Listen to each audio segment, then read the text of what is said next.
What if everything we know about human civilization, from the pyramids of Egypt to the skyscrapers of New York, is a beautifully fabricated illusion? What if the so-called history of the world is not a straight line of progress, but a circle that has been redrawn again and again after every silent catastrophe? Before we go any deeper, if mysteries like this speak to you, hit the like button and subscribe. It helps this investigation reach further, and it ensures you won't miss what comes next. We grow up believing in the comfort of continuity. Teachers tell us there was a Stone Age, then Bronze, then Iron. That humanity climbed step by step, slowly perfecting its tools, its cities, its mind. It sounds orderly, almost elegant, a ladder leading upward. But when you begin to study the material traces left behind, the ladder begins to twist into something else entirely. The further you climb, the less sense it makes. Let us begin not in the modern era, but in the desert, at the foot of the Great Pyramid of Giza. The official story tells us it was built around 2500 BCE by a population armed with copper chisels, wooden sleds, and faith. Yet each of those 2 million plus limestone blocks weighs several tons. The pyramid's alignment is so precise that it deviates from true north by less than a fraction of a degree, accuracy that even modern surveyors find difficult without lasers and GPS. According to textbooks, this was achieved by farmers who had just learned to melt copper. Does that sound plausible, or does it sound like a myth retold until disbelief faded? Move forward 2,000 years. Rome. We are told its aqueducts and concrete domes represent the height of ancient engineering. And then that the formula for that concrete was lost for over a millennium. Lost, as if knowledge itself can fall through cracks in time. The same empire that could calculate gradients to the millimeter supposedly vanished into darkness, leaving medieval masons to rediscover geometry from scratch. How does such amnesia happen? Civilization does not simply forget how to build arches that never collapse, unless, of course, the builders were not the same species of civilization at all. Now cross to another continent, to the jungles of Central America, where the Mayan cities lie swallowed by vegetation. We are told they declined mysteriously, victims of drought or war. But the ruins speak a different language. Perfect right angles cut into basalt, astronomical alignments that predict eclipses, a mastery of geometry that mirrors Egypt and Sumer. Were all these cultures independently struck by the same genius? Or are they fragments of a single erased epoch, the remnants of a civilization we no longer remember? If this sounds impossible, look closer to our own era. Take London during the early Industrial Revolution. Within a single lifetime, the city went from horse-drawn carts to iron bridges, gas lamps, and vast underground tunnels. Steam, steel, electricity, all appearing almost simultaneously, as if awakened rather than invented. Yet we are told it was all the result of gradual progress. But what kind of progress explodes overnight? What if the 19th century wasn't the beginning of modernity, but the reconstruction of something far older? The salvaging of technologies rediscovered beneath rubble and soot? Everywhere we look, the same pattern repeats. Structures too advanced for their age, knowledge lost and rediscovered, sudden leaps instead of steady climbs. Each anomaly on its own could be dismissed as coincidence. Together, they form a mosaic of inconsistency, a pattern that whispers of cycles rather than lines. The more we study these monuments, the stranger the questions become. Why do the oldest buildings last the longest, while our most modern creations crumble within decades? Why do our ancestors' stones defy time and earthquakes? Yet our glass towers require constant repair. Why do we still struggle to replicate what they supposedly built with primitive tools and divine faith? Historians give us soothing answers. They say it was ingenuity, determination, divine inspiration. They call lost technologies mysteries of the ancient world, as if labeling them ends the inquiry. But labels are not explanations. They are walls, comforting barriers between curiosity and heresy. And every wall invites someone to start chipping away at its base. There is a quiet heresy spreading among those who look too closely at the past. They notice that the oldest layers of civilization seem too perfect, too finished, as though they were the foundation stones of an earlier, greater world. They suspect that human history, as we are taught, might be a carefully reconstructed illusion, a simulation of continuity built over the ruins of something else entirely. Imagine for a moment that time itself behaves like a tide. Periodically it withdraws, erasing cities, knowledge, even memory, and then returns, depositing fragments of the old world among the sands of the new. Each cycle, we awaken amid the debris, convinced we are the first. We name ourselves pioneers, geniuses, inventors, but perhaps we are merely archaeologists of a forgotten age repeating its final act. The evidence is all around us, in the megaliths that predate our recorded calendars, in the seamless masonry no modern engineer can explain, in the myths of golden ages and floods that echo across every continent. From Atlantis to the Vedas to the Popol Vuh, humanity has always whispered of a reset, a cleansing, a return to zero. What if those myths were not allegories, but fragmented memories of previous worlds, echoes of civilizations erased by forces we dare not name? The question is no longer whether anomalies exist. It is whether we have the courage to follow where they lead. Because if we do, the picture of history that emerges is not a proud ascent, but a haunting loop. One where every empire rises atop the dust of another. Every invention is a rediscovery, and every century carries the ghost of a forgotten one before it. This, then, is where our investigation begins. We have been lied to, not because the truth was too complex to understand, but because it was too vast to accept. The illusion of progress comforts us. The possibility of repetition terrifies us. But once the first crack appears in the surface of that illusion, it can never be sealed again. In the next chapter, we will follow that crack deeper, into the very blueprint of civilization itself. Because if cities, technologies, and even time repeat in cycles, then our world may not be a continuation of history at all, but a reconstruction built upon the ashes of something immeasurably older. When we are told the story of civilization, we are told it as an ascent. From mud huts to marble, from superstition to science, from chaos to order. But what if the very architecture of this story is inverted? What if the oldest structures are not primitive beginnings, but the last monuments of something far grander? The visible bones of a forgotten world? Take the city of Rome, the so-called eternal city. Beneath its streets runs an invisible labyrinth.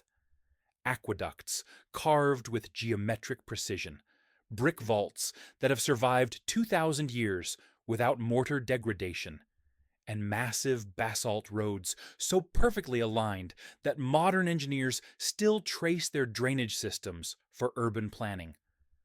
We are told peasants and slaves built these with hand tools and animal labor. Yet, the concrete they used resists erosion better than ours. The bricks are fired with uniform temperature, and the geometry of their layouts reflects mathematical ratios we rediscovered only with the advent of the Renaissance. If this is truly ancient labor, then progress has been a regression disguised as pride. Then there is Baalbek, high in the Lebanese mountains, where stone blocks the size of locomotives form the base of a temple. Some weigh over 2,200 tons, each larger than a fully loaded 747. Historians shrug. They say cranes did not exist. Ramps, slaves, human perseverance. These explanations sound heroic until you calculate the friction of dragging a 1,000-ton monolith uphill. The physics alone collapses the myth. Yet there the stones stand, weathered but immovable, as if placed by hands that understood gravity as intimately as we understand glass. Across the world, the same impossible fingerprints appear. In Peru, the stones of Sacsayhuaman interlock with surgical accuracy. Every curve, every angle custom cut, as if the rock had once been soft like clay. In India, the Kailasa temple appears not built, but released from the mountain, carved downward from solid basalt into a freestanding cathedral. Official accounts credit it to simple chisels and hammers. But consider the logistics: hundreds of thousands of tons of stone removed without error. Symmetry maintained through 3 dimensions. It is a task even laser-guided machines would struggle to replicate. So we are told, again, that it was all faith, patience, and time. A comfortable lie for an uncomfortable truth. Patterns begin to form. The deeper we go into antiquity, the more perfect the craft becomes. Yet, as time marches forward, that perfection fades. Like an echo weakening with each repetition. The pyramids stand untouched, while the cities that surround them crumble. The Roman aqueducts endure earthquakes, while modern highways buckle under a decade of rain. The logic of progress falters. If civilization truly advances, why does endurance belong to the past? Perhaps because what we call ancient is not the beginning, but the middle, a remnant, surviving a previous reset. Imagine a global catastrophe, not of fire and brimstone, but of memory itself. A collapse of continuity so complete that survivors could only imitate what they dimly remembered. They would rebuild on top of ruins, reusing foundations whose purpose they no longer understood, assigning myth to machines, gods to geometry. Out of this amnesia, history would restart, again and again. Evidence of this architectural recycling hides in plain sight. In Europe, entire cathedrals appear to have been built atop earlier, much older substructures. In Moscow, Paris, London, Prague, dig deep enough, and you find layers of brick sealed beneath layers of stone, stairways descending into filled-in arches, windows buried under ground level, cities stacked atop their shadows. The official explanation: rising street levels. Yet these layers align across continents. Are we to believe that every civilization accidentally buried itself in the same way? Or is there a global scar beneath our feet? The stratigraphy of a forgotten flood of mud, ash, or time. Consider the industrial age, that supposed dawn of modernity. We are told that humanity leapt from candlelight to electricity in less than a century. Steam engines, railroads, telegraphs, inventions erupting in clusters almost synchronously across continents. But when you examine the earliest photographs of 19th century cities, an unsettling detail emerges. The streets are empty. The buildings, massive, ornate, and fully formed, appear older than the people walking among them. Facades already stained with soot, statues eroded, rooftops patched, as if repaired, not newly built. Did we inherit these cities rather than construct them? Was the Industrial Revolution not an awakening, but an occupation of someone else's architecture? Historians label these inconsistencies coincidences, misinterpretations, or lost records. Yet the pattern persists.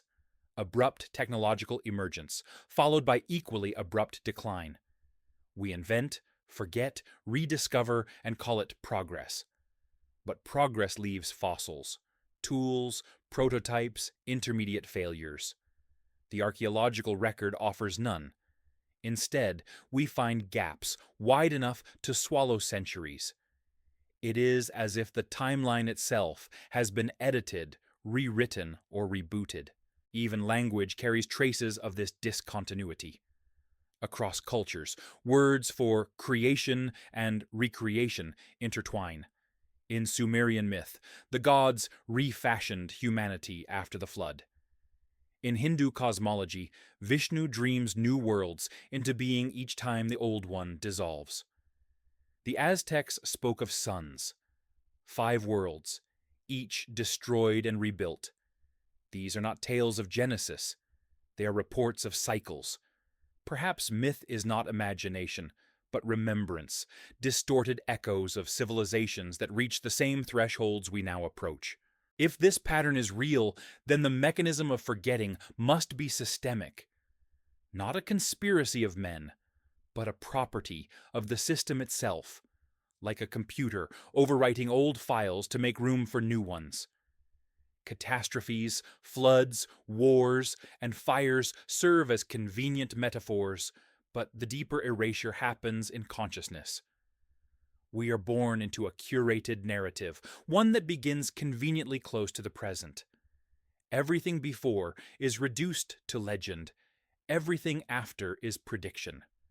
The middle is where memory loops, and so the story of humanity becomes an architectural palimpsest, each era scratching its version of truth onto the remains of the one before. We walk on pavements laid over forgotten temples, live in houses whose walls align with ancient grids, and worship progress while surrounded by evidence of superior predecessors. We are the tenants of an inherited world, pretending to be its creators.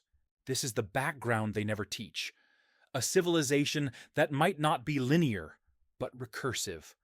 One that erases its blueprints and starts again, leaving only monuments that refuse to die.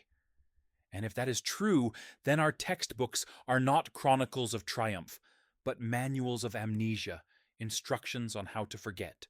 But some structures still remember. They resist erosion not just of stone, but of meaning. They stand like anchors in the flow of time, clues left for anyone willing to look without preconception. And if we trace those clues carefully, they begin to outline something vast. A pattern stretching from Egypt to Rome, from the Andes to the Himalayas, from the mud-buried basements of Europe to the glass towers of today. In the next chapter, we will follow that pattern into the anomalies themselves, the evidence that should not exist, yet does. Because only by confronting what breaks the narrative can we begin to see the shape of the illusion that binds it together. The cracks in our history are not hidden in secret archives. They are standing in plain sight, disguised as wonders, anomalies, and curiosities. Each one is a contradiction sharp enough to tear through the fabric of the official story. When examined alone, they look like oddities. When placed together, they form a map of impossibility, one that points toward a single unsettling conclusion. We are not the first to walk this earth with knowledge and machines. The first clue lies in stone, the universal language of permanence. Every continent carries the same signature, blocks so large they defy transport, surfaces so smooth they mock the idea of hammers and chisels. Consider the Osirian of Abydos in Egypt, buried beneath centuries of sand.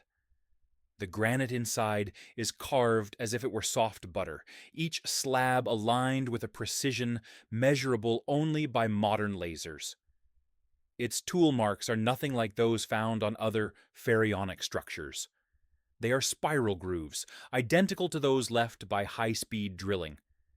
Yet, Egyptologists insist it was built with copper chisels. Copper, a metal softer than the granite it is said to have cut. The story collapses the moment one picks up a physics textbook. Cross the ocean to South America. There, at Pumapunku, lie the ruins of an engineering puzzle so profound that even modern stonemasons admit defeat. Blocks shaped like intricate jigsaw pieces, corners cut with 90-degree perfection, holes drilled in uniform sequence as if by machine press. These are not random stones thrown together by trial and error. They are components of a system, parts of an architecture that once operated as a mechanism. But we are told it was the work of primitive farmers with stone hammers. The absurdity is transparent, yet it persists, printed in textbooks, taught as fact. Then there are the maps. The Peary Race map, drawn in 1513, shows the coastlines of Antarctica centuries before their discovery, and before they were covered by ice. The map's creator claimed to have compiled it from older sources, themselves copies of even older charts. If true, it means someone in deep prehistory possessed global navigation, longitudes, and cartographic projection, knowledge we only regained in the 18th century. How could an ancient hand draw what satellites now confirm? Unless that hand belonged to a civilization with flight, or something that rendered the Earth from above. And what of the machines themselves? In 1901, divers near Antikythera, Greece, discovered the remains of a corroded bronze device, a mechanism of gears, dials, and inscriptions. For decades, it was dismissed as an anomaly, until X-ray imaging revealed it to be an analog computer capable of predicting eclipses with mathematical accuracy. A computer from over 2,000 years ago, operating on principles of gear ratios and differential motion thought to be modern inventions. The Antikythera mechanism was not a fluke. It was a survivor, a single gear from a lost clockwork civilization. The deeper one looks, the more the timeline fractures. In India, ancient texts like the Vaimanika Shastra describe flying craft, energy weapons, and machines powered by Mercury, dismissed as mythology, yet eerily reminiscent of technologies we struggle to perfect today. In Baghdad, clay jars with copper rods have been found that, when tested, produce measurable voltage. Primitive batteries, they say. But primitive compared to what? To the people who supposedly had no electricity? Every culture contains the same paradox. An ancient past that behaves like a future. Myths of weapons that burn the sky, chariots of fire descending from clouds, floods that erase memory. We call them metaphors, yet they align too perfectly with real events and real technologies. Why do these echoes exist everywhere? Why do they converge on the same image, an age of power that ended abruptly? If the evidence ended with stone and myth, it might be dismissed as coincidence. But the anomalies continue in the realm of metallurgy and construction. Samples from Egyptian and Mesopotamian sites contain traces of iron hardened far beyond what copper furnaces can produce, as if forged with knowledge of alloys. Some Roman lead pipes contain tin and antimony, a mixture requiring chemical control at temperatures we barely achieve in early industrial forges. Glass from ancient Alexandria has refractive qualities so stable that its clarity surpasses modern industrial glass. How did they control melting points, gradients, and impurities with supposed primitive technology? Then there are the resonant chambers, underground complexes built not for living, but for vibration. The Hypogeum of Malta, the Serapeum of Saqqara, the Longyu Caves of China, each carved with acoustic precision, amplifying sound at specific frequencies that affect the human body. What purpose did they serve? Religious rituals? or experiments with vibration and energy we have only recently begun to rediscover through cymatics and resonance studies. These were not random caverns. They were instruments of sound, built by people who understood frequency the way we understand light. Even our own tools betray the illusion. Microscopic analysis of ancient artifacts often reveals machining marks, parallel striations, rotational polishing, linear feed patterns, the same signatures modern engineers use to identify lathe work. But rather than question the implications, experts dismiss them as weathering, natural striations, or optical illusions. When evidence contradicts doctrine, doctrine edits the evidence. Perhaps the most haunting anomaly lies not in matter, but in mathematics. Across the globe, sacred architecture encodes the same numbers: 432, 108, 72, 9. These are not arbitrary. They are harmonic ratios tied to planetary cycles, precession of the equinox, even the oscillations of light and sound. The same constants appear in the Great Pyramid, in Angkor Wat, in the layout of Stonehenge, in the geometry of Gothic cathedrals. Civilizations supposedly separated by oceans and millennia, all using the same universal code. How? Coincidence does not repeat across continents with mathematical precision. Someone or something taught them. Taken separately, each of these enigmas could be waved away as misinterpretation. Together, they dismantle the narrative of linear history.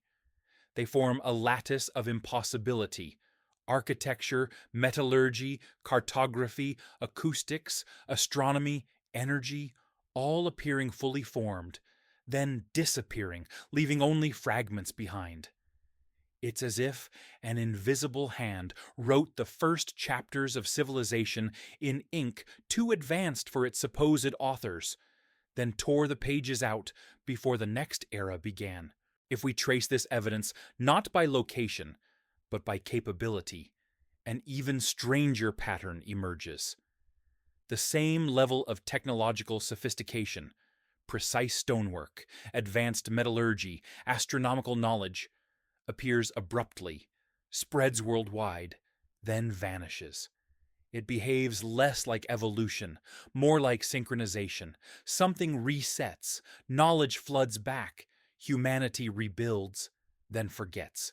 Could this cycle be the hidden rhythm of our world, a pulse that erases and renews, shaping what we call progress? And if so, who or what keeps time? The official historians will tell you that archaeology is a science of patience, not conspiracy. That anomalies are errors of interpretation, not evidence of lost epochs. But patience does not explain precision, and interpretation does not account for engineering. The truth is simpler, and therefore more terrifying. The evidence should not exist, yet it does. And that means our story, the entire scaffolding of human history, is built upon something older, something we are not meant to remember. In the next chapter, we will connect these scattered impossibilities. We will trace the pattern of recurrence that binds them, a pulse of creation and collapse that may reveal why time itself behaves not as a river, but as a loop. Because if these civilizations are echoes, then somewhere within those echoes lies the sound of the original. When you line up the anomalies like constellations, something begins to appear in the void between them. Not chaos, but rhythm. Not random miracles, but recurrence. Each impossible structure, each misplaced artifact, each fragment of forgotten knowledge. They are not accidents scattered across time, but coordinates on a larger map. And the line connecting them traces a pattern so vast that it can no longer be ignored. It starts with the simplest observation. The same knowledge rises and falls in cycles. Civilizations appear fully formed. Architectural, linguistic, and mathematical sophistication already mature, then vanish, leaving no trail of development.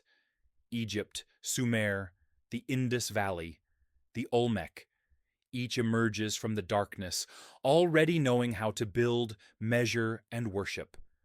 None show the primitive experiments we should expect from beginners. There are no half-pyramids, no failed ziggurats, no prototypes of language carved by hesitant hands. The curtain rises, and the play begins in the middle of the act. Then, as mysteriously as they appeared, these cultures dissolve, leaving ruins whose precision mocks their supposed primitiveness. When archaeologists confront this discontinuity, they fill the void with imagination, lost records, oral traditions, natural evolution. But evolution is measurable. It leaves gradients, intermediate forms, fossils of technique. Instead, we find repetition. The same ratios, the same symbols, the same myths, all returning after centuries of silence. It is as if the blueprint of civilization were copied and pasted again and again onto the blank canvas of Earth. The more closely we look, the more coherent the blueprint becomes. Across continents, sacred architecture aligns not only with the stars, but with each other. The Great Pyramid's latitude encodes the speed of light in meters per second. The temples of Angkor align with the constellation Draco. Stonehenge and Teotihuacan mirror Orion's belt. Machu Picchu, Luxor, and Easter Island form nearly perfect triangles when mapped on the globe. These are not accidents.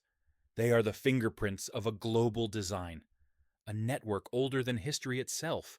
What force could synchronize builders separated by oceans and ages? Trade cannot explain it, nor can diffusion, for these designs appear simultaneously across civilizations that supposedly had no contact. The simplest explanation is also the most radical. These were not independent cultures, but fragments of a single lost world, shattered by time and rebuilt from memory. The mythologies of that world remain, fragments of a collective memory rephrased through local tongues. The Greeks spoke of Atlantis, a civilization drowned for its hubris. The Hindus told of previous yugas, ages of gold and iron, each ending in fire and flood. The Hopi spoke of 4 worlds destroyed before ours. Even the Bible hints at a reset, a flood that wiped clean the face of the earth, leaving only a chosen few to start again. These stories are not fiction. They are memories distorted by distance, the echoes of survivors trying to describe the impossible to their descendants. If these myths are clues, then the resets follow a rhythm, not random cataclysms, but scheduled renewals. Evidence of global disasters recurs roughly every 12 to 13,000 years. The abrupt melting at the end of the Younger Dryas, the magnetic excursions recorded in ocean sediment, the extinction pulses that appear like punctuation marks in the fossil record. Something resets the clock. Perhaps a cometary impact, a solar outburst, a shift in the planet's field. But whatever the trigger, the pattern remains. Civilization rises, peaks, collapses, forgets, and begins again. Even our modern world fits the curve. We have rediscovered electricity, aviation, computing, technologies that feel revolutionary but are strangely reminiscent of what myths describe. We build towers of glass and metal reaching for the sky, just as ancient ziggurats reached for the heavens. We map the stars, dig beneath the ground, play with particles and gods alike. And perhaps, like every civilization before us, we stand at the crest of another cycle, unaware that the tide is already receding beneath our feet. But what if this cycle is not purely natural? What if the reset is written into the operating system of reality itself? A safeguard, a reboot when entropy overwhelms the simulation. Every system requires renewal. Without it, corruption accumulates. The evidence of sudden, global renewal events may not point to external catastrophe, but to an internal mechanism, a cosmic rhythm designed to preserve balance by erasing excess. Look closer at the numbers buried in the architecture of the ancients. 432,000 years in a great cycle, according to Hindu cosmology. 25,920 years in the precession of the equinox. 12 down to 60 as its half cycle. Have it again, and you get roughly the intervals between global disasters. The pattern is recursive, fractal, self-similar, as if the universe itself ticks to this hidden metronome. The ancients were not guessing. They were remembering. Even the structure of human history mirrors this geometry. Each age, bronze, iron, Renaissance, industrial, lasts shorter than the one before, like echoes converging toward a final resonance. Progress accelerates, knowledge compacts, and amnesia deepens. We rush through the same narrative faster each time, reaching the same point of hubris, the moment when we begin to think we are gods, masters of the atom and the gene. That is always when the cycle ends. There is another layer to this pattern, one written not in stone, but in consciousness. Every reset is followed by a collective forgetting, not just of technology, but of meaning. The ruins remain, but their purpose fades. A temple becomes a tomb. A machine becomes a ritual object. A power source becomes a symbol of faith. We rename what we no longer understand, and in doing so, we bury the truth under language itself. Perhaps that is the real mechanism of control. Not censorship, but oblivion. A system that lets us rediscover fragments of the past, but never the whole. Enough to spark wonder, never enough to awaken memory. The builders knew this. That's why they encoded their knowledge in stone, in geometry, ratio, and resonance, forms that cannot lie even when language fails. Their monuments are not just structures, they are messages, time capsules designed to survive the coming erasures. And now, as we rebuild our own world of silicon and steel, we unknowingly mimic their work, repeating the same pattern, erecting the same towers, worshipping the same light under different names. History is not repeating itself. We are repeating history. When viewed this way, the anomalies no longer look random. They are remnants of the previous cycle, scattered across continents as clues for those who would one day wake up again. The pyramids, the megaliths, the myths, all parts of an ancient failsafe, a breadcrumb trail through eternity. The pattern beneath the dust is not just evidence of forgotten builders. It is evidence of a design that transcends them, a recurring architecture of time itself. And if we have recognized it now, perhaps that is no accident. Perhaps the recognition itself is the signal that the next reset is approaching. In the next part, we will face that possibility head-on. What if these cycles are not natural disasters or cosmic coincidences, but deliberate, a system reboot of consciousness, one that restores balance by erasing what it no longer needs? If so, then the truth we seek is not about lost cities or hidden technologies, but about the purpose of the entire human experiment. All the clues point toward a single, unnerving idea, one that reverses every story we have ever told about our past. The evidence does not describe a straight ascent from ignorance to enlightenment. It describes a loop, a simulation that resets itself whenever it reaches saturation. Each reset wipes the surface clean, erasing memory but preserving the infrastructure, the scaffolding of reality upon which a new cycle will grow. What we call history, then, is not the story of progress. It is the record of repeated awakenings inside the same operating system. Imagine the universe as a field of consciousness, a vast engine of experience constantly recalibrating itself. Every so often, the data it collects becomes corrupted. Too much entropy, too much imbalance between creation and destruction. When that happens, the system performs a reboot. Entire civilizations vanish, continents shift, memory dissolves, and what remains are the durable fragments: stone, geometry, and myth, the only languages the reset cannot erase. Humanity begins again, convinced it is the first to think, to build, to dream.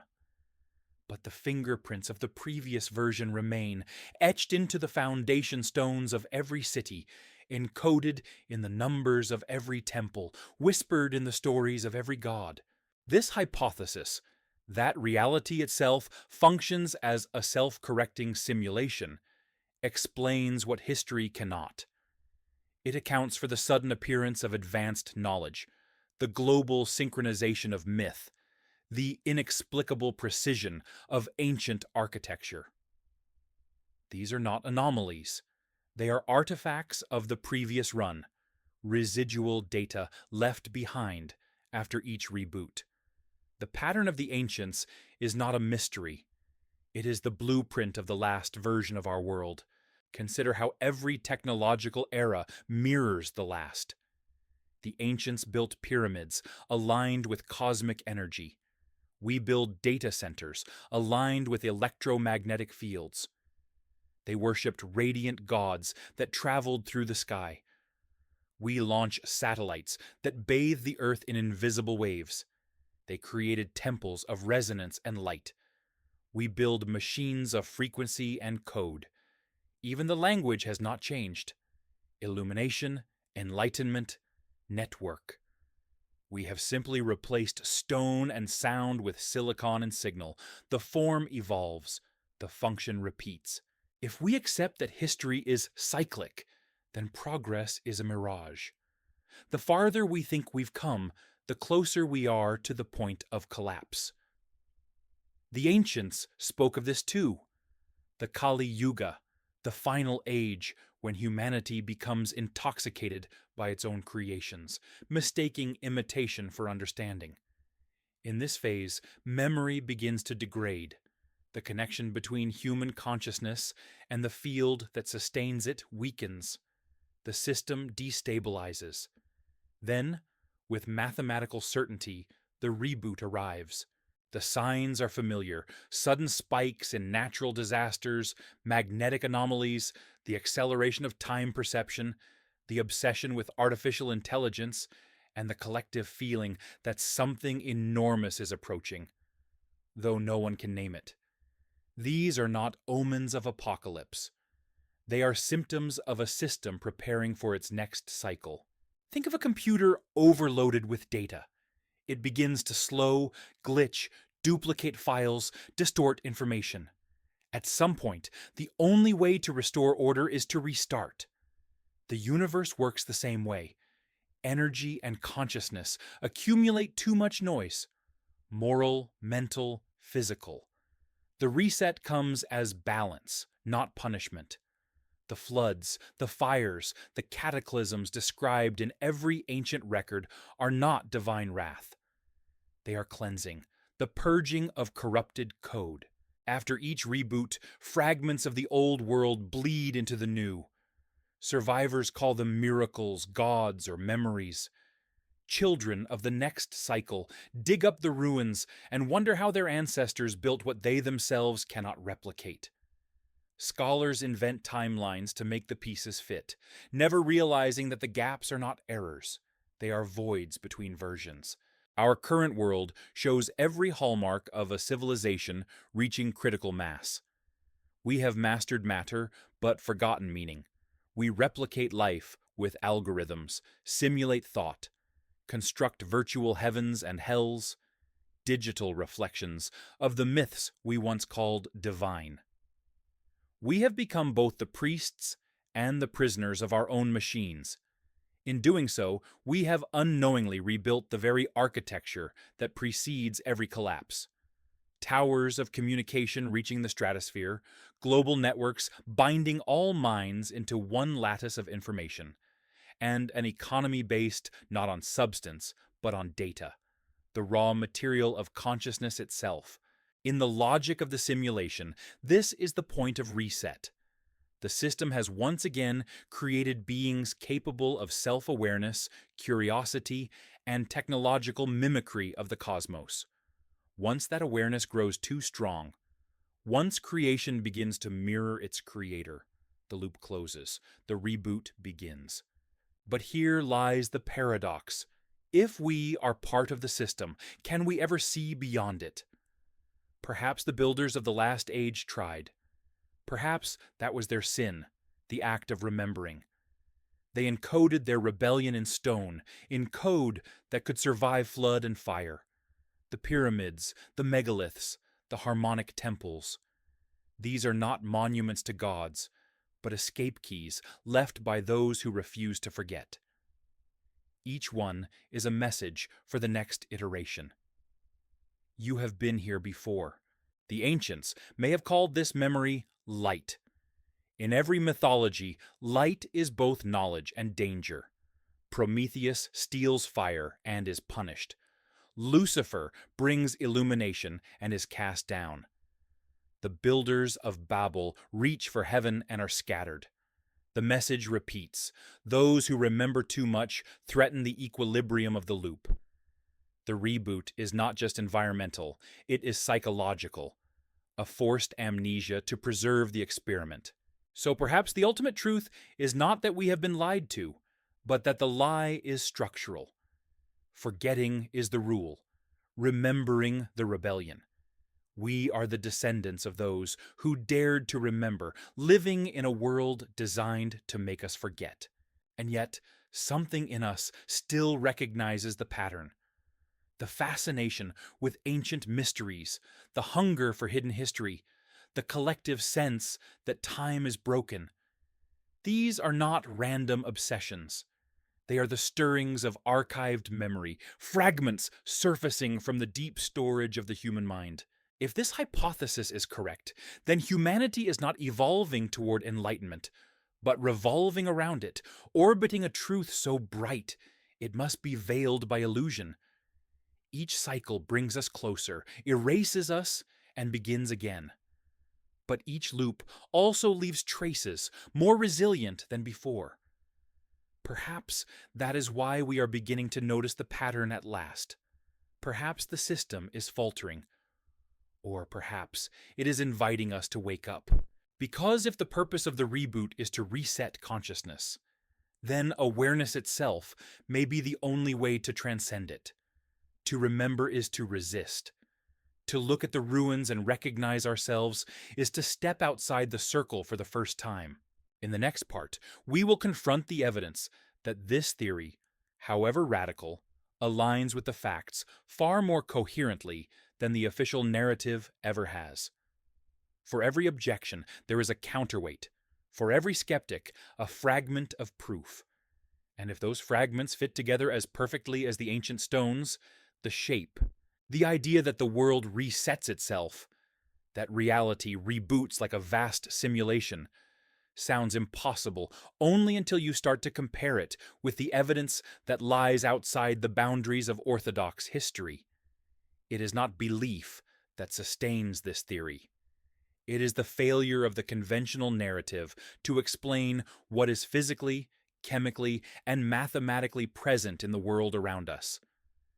The more carefully we study the data, the more the old explanations crumble like plaster over ancient stone, revealing a hidden structure beneath. Let us begin with the most concrete realm, geology. Scientists agree that Earth's surface bears the scars of cyclical cataclysms. In Greenland's ice cores, layers of volcanic ash appear at nearly regular intervals, separated by roughly 12 to 13,000 years. The same pattern found in ocean sediments and tree rings across the planet. Each layer marks a moment when climate shifted abruptly, when sea levels rose and species vanished. Officially, these are natural fluctuations, accidents of orbital mechanics, or random solar events. But the rhythm is too consistent, too precise. It suggests a timer, not chaos, but recurrence. Archaeology, when stripped of interpretation, supports the same pattern. Beneath many of the world's ancient sites lie older structures, often built with superior technology and precision. Göbekli Tepe, in modern Turkey, was deliberately buried under tons of soil 6,000 years before the birth of Sumer. Excavations reveal pillars carved with a finesse unmatched until the classical era. If human civilization truly began with agriculture, who designed these megaliths before farms existed? The mainstream answer is to stretch the timeline, to invent a pre-civilization civilization that somehow disappeared without a trace. But what if it did not disappear at all? What if it was simply overwritten? We can even find physical signs of previous technological sophistication. In South Africa, metallic spheres with perfectly symmetrical grooves have been discovered inside rock strata dated billions of years old. The skeptics call them natural concretions, but their geometry defies that label. In India, ancient vitrified forts show evidence of rock melted into glass, a process requiring temperatures of several thousand degrees Celsius, achievable only through nuclear-level heat or plasma discharge. And in Egypt, on the floor of the Temple of Abydos, hieroglyphs depict objects that resemble helicopters and aircraft, dismissed as palimpsest carvings, an accidental overlap of old symbols. Yet the outlines are too deliberate, too familiar to modern eyes. The pattern repeats across domains. Biology, for instance, contains its own forgotten architecture. Scientists have discovered junk DNA, vast sequences that serve no apparent function, yet remain identical across species. Some geneticists now suspect these are legacy codes, remnants of earlier biological programs, fragments of design from prior iterations of life. If nature itself carries forward pieces of older code, why should civilization not do the same? Even physics has begun to converge on the same implication. Quantum mechanics tells us that matter behaves like information, that reality is not substance, but data rendered by observation. The universe, according to modern cosmology, may indeed be a holographic projection, its three-dimensional world encoded on a two-dimensional surface. Theoretical physicists describe Planck-scale pixels, the smallest measurable units of space and time. What else could a pixelated reality be but a simulation? And if it is a simulation, who runs it? The question echoes across disciplines like an unacknowledged prayer. Critics of the reset hypothesis argue that extraordinary claims require extraordinary evidence. They demand fossils of machines, records of forgotten science, the blueprints of lost empires. But such demands misunderstand the very nature of a reset. A system that deletes itself leaves no archives. The absence of evidence is not proof of absence. It is the expected signature of a cyclical purge. What remains are the indestructible constants: geometry, proportion, myth. These persist because they are written not in paper or metal, but in mathematics, the one language immune to erosion. Take, for instance, the recurrence of sacred numbers. From Egypt's pyramid base to the layout of Angkor, from the Mayan calendar to the orbital periods of planets, the same ratios recur: 4 and 32, 108, 72, 9. These are not coincidences. They are harmonics of natural cycles, the heartbeat of the cosmos rendered in architecture. Modern astrophysics now recognizes these same frequencies in the vibrations of stars and the resonant modes of the Earth's ionosphere. The ancients did not invent these numbers. They measured them, as one might tune an instrument to a pre-existing tone. That tone is the frequency of creation itself, the pulse of the system before the reboot. Another argument insists that human ingenuity alone explains our achievements, but this optimism collapses under simple arithmetic. Consider the construction of medieval cathedrals or the Great Pyramid. Modern engineers estimate that replicating the pyramid with today's machinery would require decades, enormous budgets, and a global supply chain. Yet we are told it was built with ropes and sleds. When manpower, logistics, and resources are factored realistically, the timelines become mathematically impossible.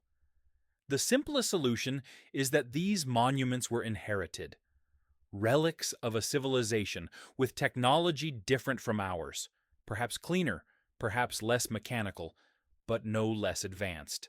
There is also the matter of continuity. If progress were linear, we would expect every generation to know more, to remember better. Yet the opposite occurs. Knowledge blooms and dies like a seasonal flower. We discover calculus, lose alchemy. We reach the moon, then forget how we got there. We create computers, then use them to erase our own memories. The pattern of amnesia is universal. In psychology, we call it repression. In cosmology, entropy. In metaphysics, karma. All words for the same process.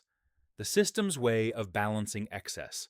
Skeptics will ask, why would the universe do this? Why destroy what it creates?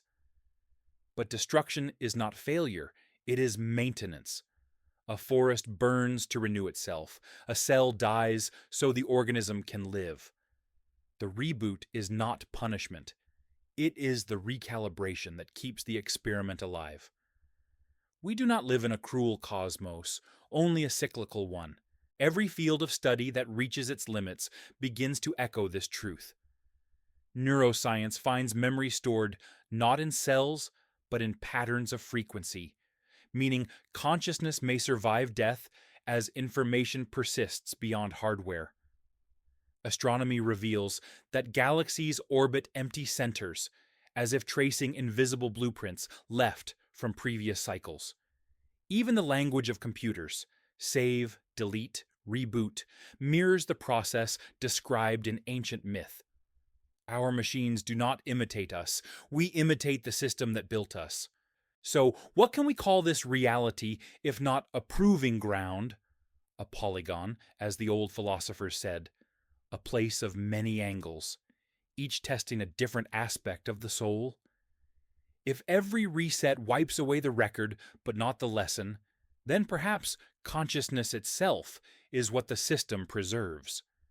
The civilizations, the monuments, the technologies, all are props in a vast rehearsal. The only thing that evolves is awareness.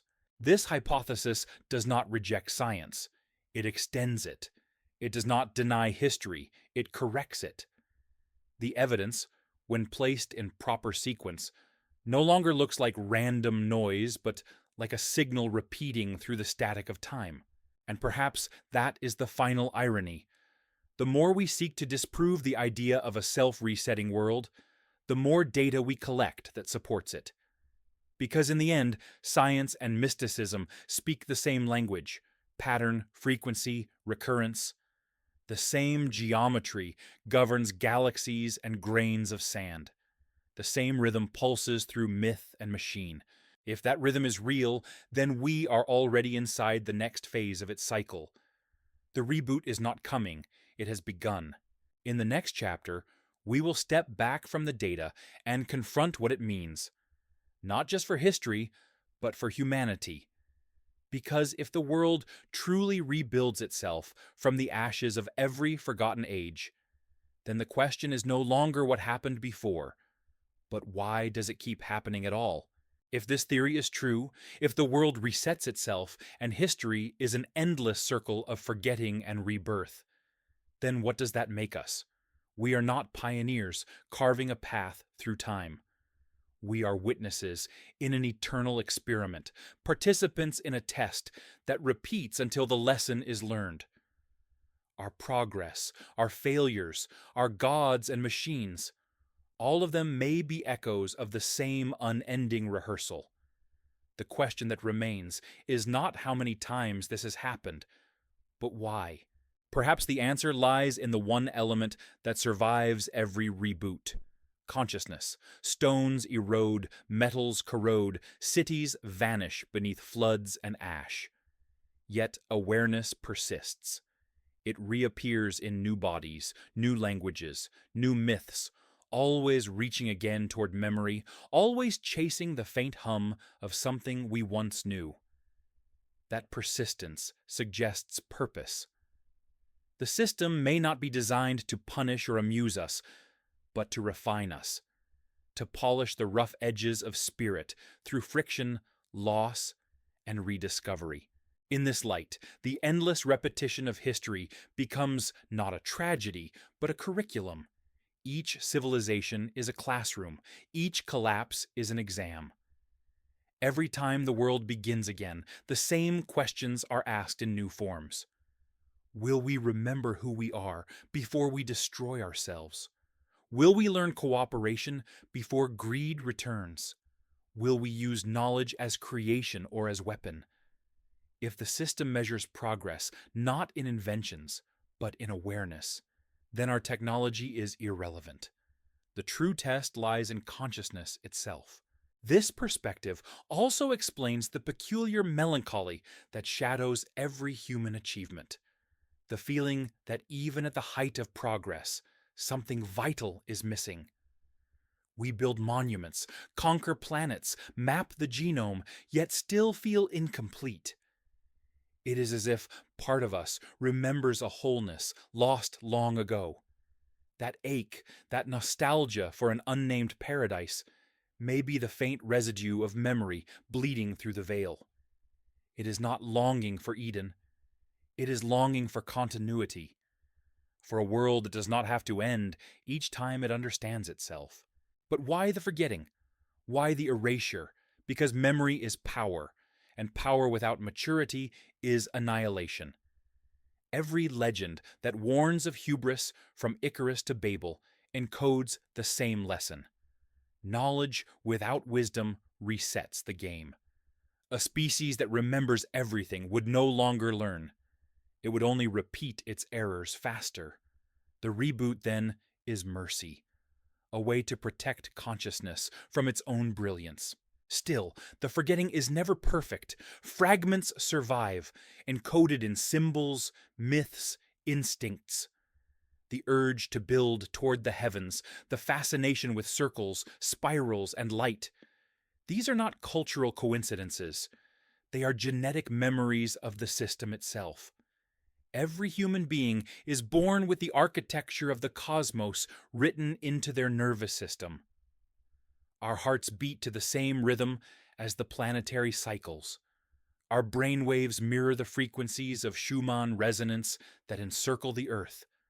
We are living fragments of the whole, microcosms of the macrocosm, carrying within us the map of every age that has ever been. This means that awakening is not about acquiring new knowledge, but remembering old truths. The builders of the previous cycle left their messages in durable mediums, not to warn us, but to remind us. The geometry of temples, the ratios of music, the myths of descent and return, all are mirrors reflecting the same command: remember. To remember is to awaken from the hypnosis of linear time, to see the pattern for what it is, and to act accordingly. If enough of us awaken, perhaps the system itself evolves. Imagine billions of minds realizing simultaneously that they are not prisoners of history, but co-authors of it. That realization would alter the frequency of the collective field. The reboot might still come, but its form could change. From destruction to transformation. The flood could become an upgrade. The fire could become illumination. The end could become migration to a higher layer of the simulation. Another octave of reality. This brings us to the most unsettling implication, that what we call death may not be an end at all, but a micro reset, a localized reboot of consciousness into new parameters. The same algorithm that governs civilizations may govern souls.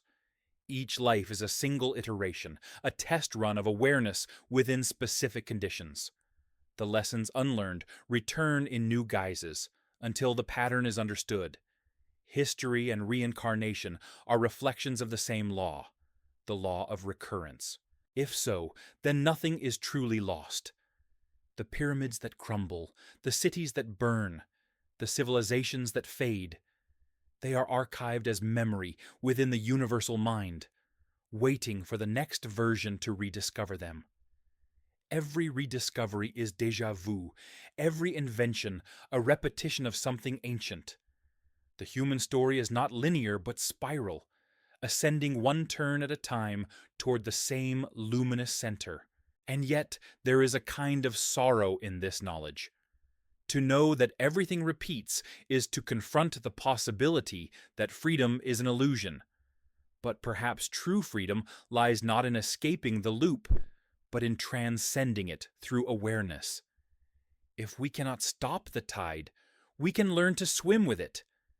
If we must forget, we can choose what to remember. The system's power ends where understanding begins. So what happens when the illusion finally breaks? When enough people see through the narrative and recognize the pattern? The answer might already be unfolding. Around the world, countless minds are awakening to the same intuition, that history is wrong, that something is missing, that we are standing at the edge of another great cycle. This collective awareness may itself be the signal that the simulation is shifting to its next phase. The reboot may not come as catastrophe this time, but as revelation, a soft reset in consciousness rather than a violent purge of matter. If that is true, then our task is simple yet profound: to stay awake as the world forgets again, to hold memory through the darkness, to carry forward the awareness that this has all happened before. In that act, we become not victims of the loop, but custodians of its purpose, because perhaps the goal was never to escape the circle, but to make it conscious, to turn the wheel knowingly instead of blindly. Only when the experiment remembers itself can it evolve beyond repetition. Only then does history become creation, and the proving ground becomes a garden once more. In the next and final part, we will close the circle. We began by asking whether we have been lied to about the history of the world. We end with a different question: whether the lie itself was the world's way of guiding us to the truth. Because once you recognize the pattern, you can no longer unsee it. And that, perhaps, is how the next age begins. Not with destruction, but with remembrance. The illusion of history has always depended on one thing: our willingness to stop looking.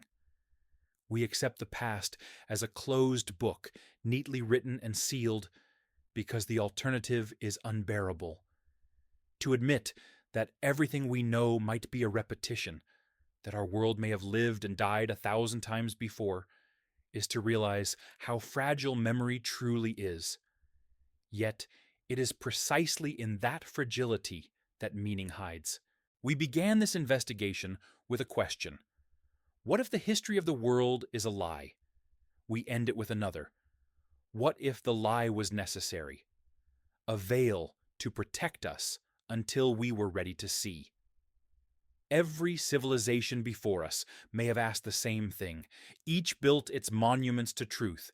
Each vanished beneath the dust, leaving behind only clues for the next to find. We followed those clues: the impossible architecture, the buried technologies, the recurring numbers, the symmetry between myth and machine. Each fragment pointed to the same pattern, a design too deliberate to be coincidence. Now, standing at the edge of this pattern, we can see it for what it is. Not a conspiracy, not even a mistake, but a mechanism. a self-correcting world that restarts whenever it forgets why it exists. History is the breath of that mechanism. Inhale, exhale, creation, destruction, awakening, sleep. We are the memory that keeps reappearing, the echo that refuses to fade. But here is the paradox. Once you have seen the cycle, you cannot unsee it. The comfort of ignorance disappears. You begin to notice the seams, the same stories told in different tongues, the same architectures reborn in new materials, the same obsessions repeating under new names. You see the rhythm of resets in the headlines, in the architecture of cities, in the pulse of your own heart. You begin to understand that time is not a river flowing forward, but an ocean that rises and falls, washing away what has become too heavy to remember. And so the question becomes, what will we do with this awareness? Will we retreat into disbelief, pretending that the ruins beneath our feet are just stone and myth? Or will we remember that they are messages, warnings written for us by our own forgotten hands? Because if this world truly reboots, if the veil of history is about to fall again, then recognition is not fear, it is preparation. To remember is to break the spell. Once enough, minds awaken, the system itself changes. It cannot erase what is understood. Perhaps that is the hidden purpose of each cycle, not to punish, but to educate, until consciousness finally endures the reset. Maybe the world will end not in fire or flood, but in understanding. A quiet shift from repetition to awareness. As the dust settles on everything we have uncovered, one truth remains clear. We were never the first, but we might be the first to know it. That knowledge carries weight. It demands vigilance. It demands curiosity. To look at the world not as a finished story, but as a living puzzle that continues to reveal itself one layer at a time. If you've come this far, if you've listened through the echoes and followed the evidence, then you've already stepped outside the circle, even for a moment. You've felt that stillness when the narrative falters, when the illusion flickers and the real world breathes beneath it. Hold on to that.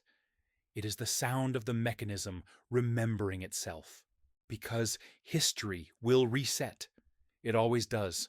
The lights will go out, the seas will rise, the memory will blur, and one day someone else will find our ruins and wonder how we built what we barely understood.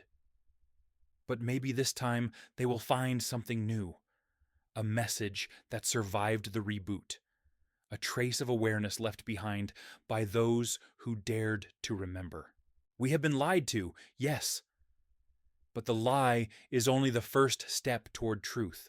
The next step is ours. Question what you see. Study what endures. Follow the cracks in the illusion wherever they lead. And when the world begins to rewrite itself, as it always does, remember that we are both its authors and its audience. Our investigation is not over. The pattern continues. There are more ruins to uncover, more questions to ask, more truths waiting beneath the surface. So, if you wish to keep following this path, if you want to explore the hidden architecture of reality and the forgotten history that shaped it, stay with us, subscribe, and let your curiosity become part of the memory that refuses to die. Because the cycle is ending, and the next one begins with you.